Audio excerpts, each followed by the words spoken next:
Today, in our summer of choosing faith, we turn to a few words about Jesus and us. Now, we do talk about Jesus a lot, but today we want to dive into a question that Jesus asked of his disciples in all three of the synoptic gospels.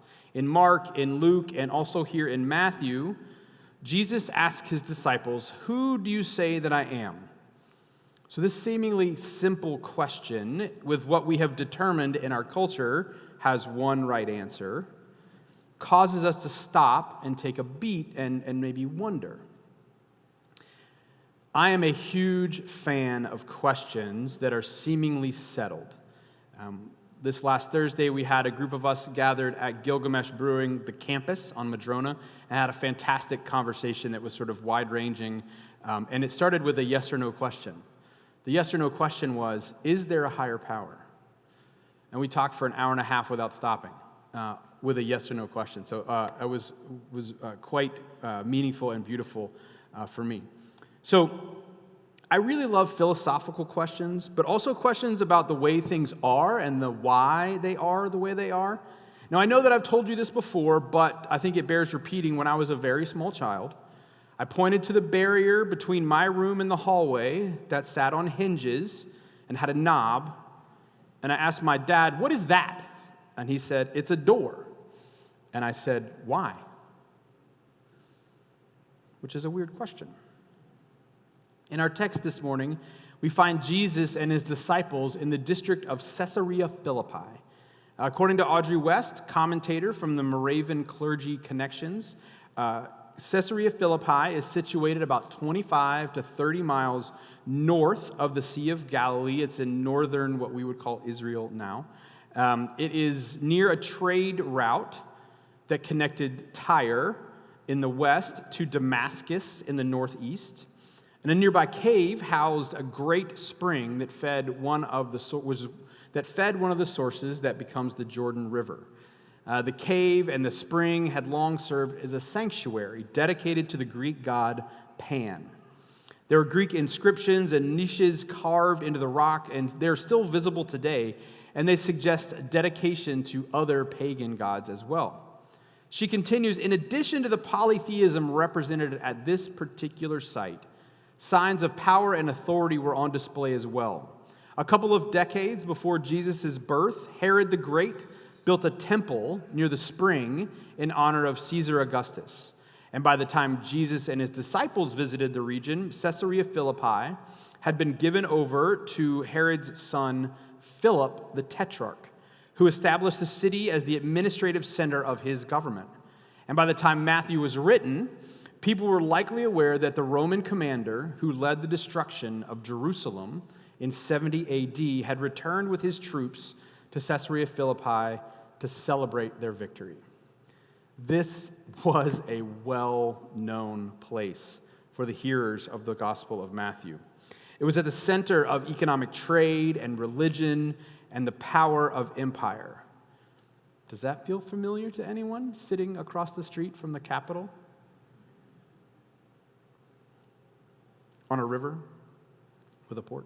Anyway, so not only was this question important, it was asked at a particular location, at a particular time, which gives it resonance that shows us that this question isn't about titles or getting an A in some messianic quiz, but to whom and to what do you pledge your life? In our world today, and especially in our political landscape, and with many political figures, the question of allegiance, the question of who someone is, and the question of who Jesus is are as prescient as they were 2,000 years ago. In a country where it seems as if our political leaders are no longer people trying to do what they believe best for our country, but there's some sort of demigod to be worshiped or destroyed, depending on which side of the aisle you sit on. The answer to the question from Jesus, who do you say that I am, and then how we live out that answer has massive consequences for our individual lives, our families, our communities, and our nation. In verse 13, the author of Matthew writes, "Now when Jesus came into the district of Caesarea Philippi, he asked his disciples, 'Who do people say that the Son of Man is. Now, as I was studying this week, I read in some places that this question, people believe that this question came from an air of anger, sort of, don't you know who I am? Very Karen or Chad energy. But that's not how I read it. And I don't think the text supports such a reading. In our text today, the word translated as asked is the imperfect form in the Greek. So it's more like was asking, which to me feels like a conversation, not an inquisition or a test. His disciples respond, well, some say John the Baptist, others Elijah, and others Jeremiah or one of the prophets. Then Jesus says, okay. So you've heard all of this. Now, who do you say that I am? Who do you say that I am? And Peter, the ever-dutiful student, jumps in. You are the Messiah, Son of living God. I just have this picture of Peter sitting at his desk, hand in the air, like trying to stretch to like dislocate his shoulder, willing the teacher to call him. Now, he has the right answer, but I wonder if because we know the right answer, we sometimes don't take a second to understand or think about the implications of that answer. And maybe, just maybe, the answer for you about who Jesus is might be different depending on the time, the location, or the season you are in. There's this story that I've heard almost my whole life about a pastor who's leading a children's message. You can picture it, sitting at the stairs, surrounded by little ones. Some of them are paying attention, some of them aren't. And the pastor starts to paint this picture with words. The pastor describes a small creature with gray fur who loves nuts, who stores them up for the winter and has a really bushy tail. And the pastor asks, what do you think I'm describing? And one of the precocious young ones raises their hand confidently and says, well, a small creature with gray fur who loves nuts, who stores them away for winter and has a bushy tail really sounds like a squirrel. But we're at church, so I know the answer has to be Jesus. Proclaiming that Jesus is the Messiah, is the Son of the living God, is a bold statement of faith. John Calvin describes Jesus as the Messiah and that he serves as prophet, priest, and king. Reverend Bruce Reyes-Chow, in his video today and his book this week, describes Jesus as prophet, priest, pastor, and poet. He asked these questions, so I want you to listen to these and see what your answer might be. Is Jesus a prophet, a table-turning activist and political troublemaker who challenges us to express our righteous indignation with passion and courage? Is Jesus a priest, a going-off-to-pray miracle worker and spiritual teacher who offers us a way to connect with God? Is Jesus a pastor, a giving the benefit of the doubt curator of relationships and bridge builder who yearns for us to cross-cultural, economic, and theological divides? Is Jesus a poet, more questions than answers, sculptor of words and actions, one who opens the human imagination to see the possibilities for the world? You got one? Those make sense to you? There's one that's definitely the right one, right? Definitely. Okay. All of these descriptions are limited and limiting, but it does help for me to get a sense of what our ancestors might be. The answers might be to the question, who do you say that I am? And I will tell you that at different times, sometimes in the same day, the prophet, priest, pastor, and poet descriptors have been very accurate. And also, these particular descriptors have been totally off. As Reverend Reyes-Chow says, putting Jesus into a theological, social, cultural, or behavioral box is exactly what fundamentalist Christians' traditions do. Let's not do that. Rather than using Jesus as a rigid litmus test for proofing and proving beliefs and behaviors, we must allow Jesus to guide us. Now, as we talk to one another, as we explore our own understandings, as we engage community, as we hear people's answer to the question of who Jesus is, let us hear that voice of Christ that walks with us saying, okay, Now that you've heard what everyone else has to say, who do you say that I am?